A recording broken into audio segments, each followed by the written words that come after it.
Fala corredor, corredora, seja bem-vindo a mais um vídeo aqui da Pro Elite. E o seguinte, hoje eu vou estar falando de uma sequência de vídeos aqui sobre fases do treinamento. Se você ainda não assistiu os outros vídeos, eu falei sobre período de base, falei sobre período específico e hoje eu vou estar falando sobre período pré-competitivo e competitivo. No próximo vídeo a gente vai estar falando sobre a transição. Mas esse vídeo aqui é um vídeo onde o objetivo é mostrar a diferença, principalmente do atleta profissional para um atleta amador, e uma das características, o que difere dos outros períodos para esse período pré-competitivo e competitivo aqui. De forma geral, o atleta profissional ele concentra às vezes algumas atividades, algumas provas nesse período. E essas provas onde com o objetivo de normalmente algum índice para alguma prova-alvo ou até mesmo ser campeão de uma determinada competição, de uma determinada prova. Já no atleta amador, ele está atrelado às vezes àquele RP pessoal, tanto se ele está se preparando para uma maratona, para ele fazer o RP tanto nos 21, nesse ciclo, nesse reta final do ciclo, quanto propriamente correr a sua melhor maratona. E aí pode acontecer isso também em outras provas, tá? Provas menores como provas de 5, 10 quilômetros, mas é muito comum a gente ter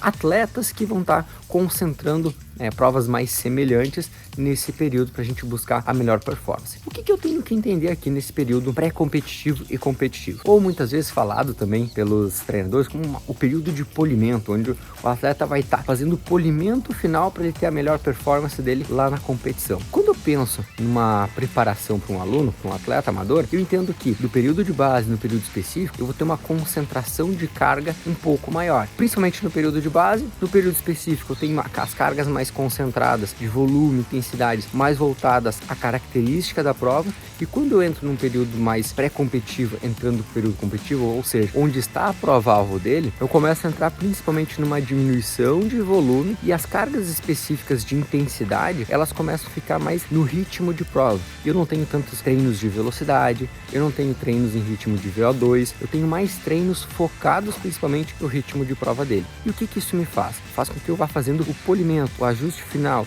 o detalhe que ele precisa para conseguir correr aquela prova dele bem. E quando a gente pensa num cenário de treino, eu vou trazer, por exemplo, um treino intervalado tiro de 1000. Lá no período específico do treinamento, eu vou estar trabalhando principalmente em zonas de VO2 ou até zonas de velocidade acima do VO2 máximo desse aluno. E aí, nos tiros de 400 metros acima do VO2 máximo, os tiros de 1000 na zona de VO2 normalmente. E aí, vamos dar um exemplo, um tiro de 1000 para 3,35 é o tiro de VO2 máximo desse meu aluno. E ele tem como objetivo correr uma meia maratona para pace de 3,55 aproximadamente, 4 por quilômetro, tá? No tiro de 1000 dele lá na fase específica, eu vou estar fazendo 5, 8 de 1000 para 3,35, 3,40, com intervalo de 200, por exemplo, de trote. Já nessa fase pré-competitiva, entrando próximo ali 2, 3 semanas antes da competição alvo dele, eu vou estar fazendo 5, 6 de 1000 agora para o ritmo alvo de prova dele, com intervalos mais curtos, de 30 segundos, 45 segundos, 100 metros de trote, onde eu permito ele ganhando a percepção do ritmo e velocidade que ele vai correr e, consequentemente, também diminuindo esses intervalos de descanso, onde eu entro num steady state, num estágio de equilíbrio, e quebro ele com um intervalo extremamente curto. Entro num steady state, quebro com um intervalo extremamente curto. E aí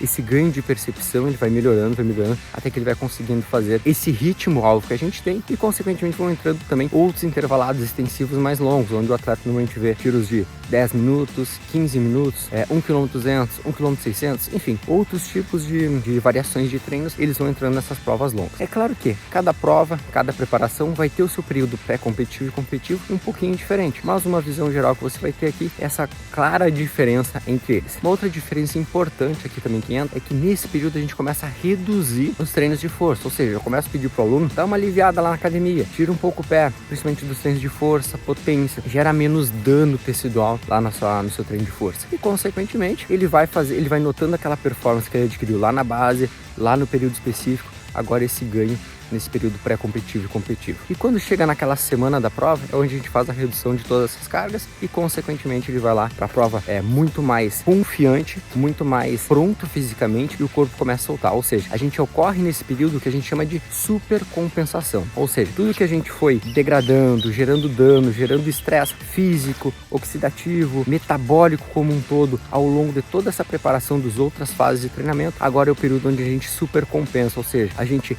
baixa as cargas de treino para o corpo ele fazer essa super compensação, fazer esse ganho de condicionamento físico, esse ganho de capacidade para ele performar lá no dia da prova, ok? Espero que tenha ficado claro, espero que tenha ficado fácil de entender. Tentei trazer as informações o mais simples possível. O treinamento físico ele tem algumas complexidades, a gente precisaria aprofundar alguns outros aspectos, mas a ideia é trazer informação, trazer clareza para você sobre treinamento físico. Joia? Bons treinos, se cuidem, turma, e a gente se vê no próximo vídeo. Tem dúvida? Coloca aqui nos comentários. Valeu e até mais!